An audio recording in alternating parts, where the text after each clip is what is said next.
مشاعرهم فيها قد أشرقت الشمس عليها عن خطط لم أعبأ فيها ستكون بأيامي فرقا فحياتي قبل الحلقات بضياء بشتاتي. Salah satu kalimat yang sering Allah Subhanahu wa Ta'ala gunakan di dalam Al-Quran untuk menyindir orang-orang yang tidak beriman adalah la yaqilun. Mereka itu orang-orang yang tidak berfikir. Secara nyata, orang-orang yang tidak beriman kepada Allah Subhanahu wa Ta'ala mempunyai nalar setengah tiang, menyembah kepada Tuhan yang menyatakan dirinya adalah manusia. Mereka punya kitab suci tapi tidak pernah dibaca, sibuk mencari kesalahan agama Islam tapi pura-pura buta dengan ketidakwarasan agama sendiri. Orang-orang sebelah yang kafirnya telah kronis menertawakan konsep surga di dalam Islam. Mereka menganggap surga versi Islam adalah lelucon, terutama bidadari-bidadari yang Allah Subhanahu wa Ta'ala siapkan bagi orang-orang yang beriman. Menurut mereka, bidadari itu simbol nafsu dan seks. Orang Islam menurut mereka adalah gila wanita dan gila seks, sampai-sampai disiapkan bidadari di surga. Masih banyak lagi fitnah-fitnah mereka bagi kaum muslimin yang tidak mungkin saya sebutkan satu persatu. Sebenarnya simpel saja jawabannya. Apapun keyakinannya, jika itu tertulis di dalam kitab suci, maka tidak ada masalah. Yang jadi masalah itu adalah meyakini sesuatu yang tidak ada di dalam kitab suci. Contohnya, meyakini Tuhan dan ngotot meyakini dia adalah Tuhan. Tetapi yang dia yakini sebagai Tuhan mengatakan dia adalah manusia dan hanya utusan Tuhan. Kalau sudah seperti itu, ini baru namanya masalah dan lelucon yang paling nyata. Jadi, apa yang aneh di dalam konsep surga di dalam Islam? Surga dan gambarannya ada di dalam Al-Quran, di dalam hadis Rasulullah SAW secara lengkap. Dan itu tertulis secara jelas bahwa surga adalah tempat manusia menikmati hasil kerja keras mereka di dunia, tempat bersenang-senang dan tempat kebahagiaan abadi. Di dalamnya tidak ada kerja, tidak ada lagi ibadah, hanya ada kesenangan dan kedamaian. Setiap orang beriman yang masuk ke dalam surga, mereka tetap menjadi manusia. Mereka punya cinta, punya nafsu, dan punya akal. Kalau dipikir-pikir, surga menurut Islam ini lebih menyenangkan daripada konsep surga yang menyatakan orang-orang di dalam surga akan menjadi malaikat dan roh. Kalian tahu bukan apa itu malaikat? Malaikat itu cuma punya akal tetapi tidak punya nafsu, tidak punya jenis kelamin. Apa enaknya jadi malaikat? Susah-susah hidup sebagai manusia, cuma jadi malaikat di surga. Yang tidak punya nafsu dan juga tidak punya jenis kelamin. Enaknya di mana coba? Kamu bisa bayangkan, di dunia kamu bisa bikin anak sama istrimu. Giliran masuk surga, kamu jadi impoten, istrimu jadi menopause. Mau ngapain di surga? Jadi silahkan pilih sendiri, masuk surga secara normal atau masuk surga impoten.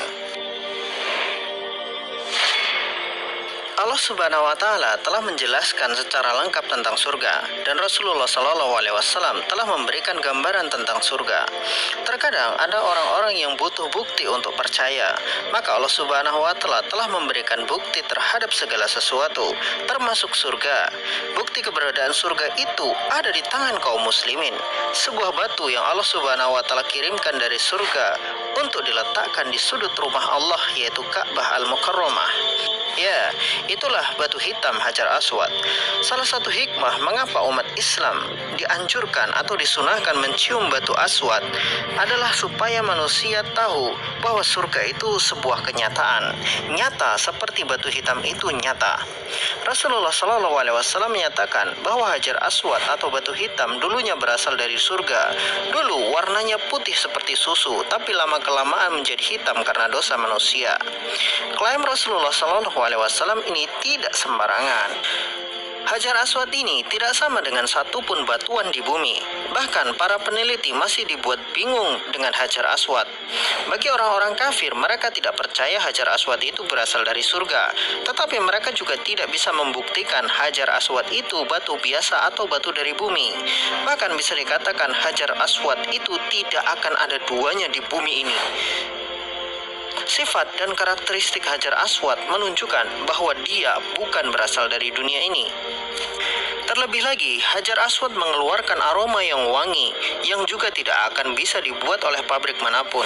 Aroma wangi ini telah ada sejak Hajar Aswad ada dan sampai hari ini tetap wangi.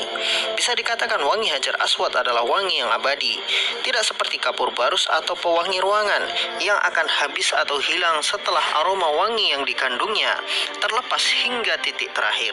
Hajar Aswad tidak akan mengalami hal itu.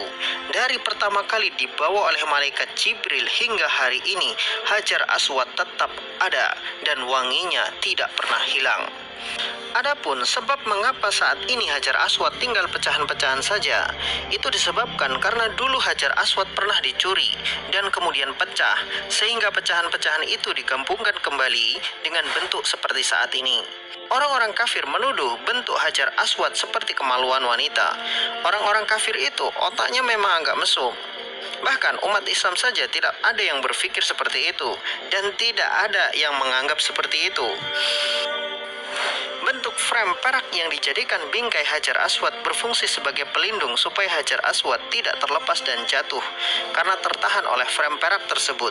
Jadi bentuk frame itu dibuat baru-baru ini, bukan bentuk dari awalnya.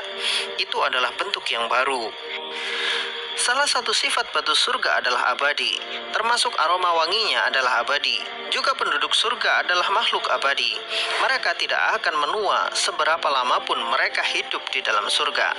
Sifat batu surga ini menunjukkan isi di dalam surga, bahwa apa yang disampaikan Rasulullah SAW tentang surga itu penuh dengan keindahan, semuanya adalah nyata. Setiap agama punya konsep tentang surga, tetapi apakah mereka punya bukti? Hanya orang Islam yang punya bukti, dan bukan omong kosong.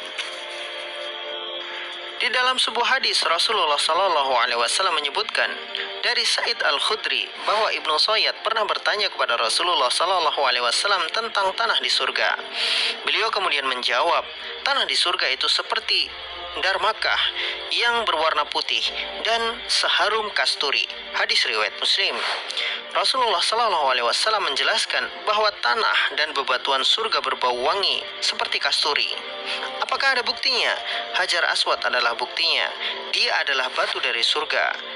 Dari sejak ia muncul di bumi sampai hari ini, Hajar Aswad tetap wangi dan tidak pernah habis wanginya. Ada yang mengatakan Hajar Aswad adalah batu meteor. Benarkah itu? Tidak usah mempercayai teori-teori busuk orang-orang kafir. Sekarang, adakah meteor yang berbau wangi? Jenis batu apa yang bisa memancarkan bau wangi? Batu meteor, kebodohan yang hakiki. Aroma wangi dari Hajar Aswad adalah bukti bahwa dia bukan berasal dari dunia ini, karena tidak ada satupun batu yang berbau wangi kecuali Hajar Aswad di dunia ini.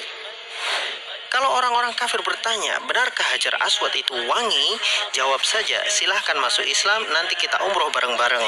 Dan ciumlah Hajar Aswad. Kalau tidak wangi, silahkan jadi kafir lagi. Wallahu a'lam bishawab.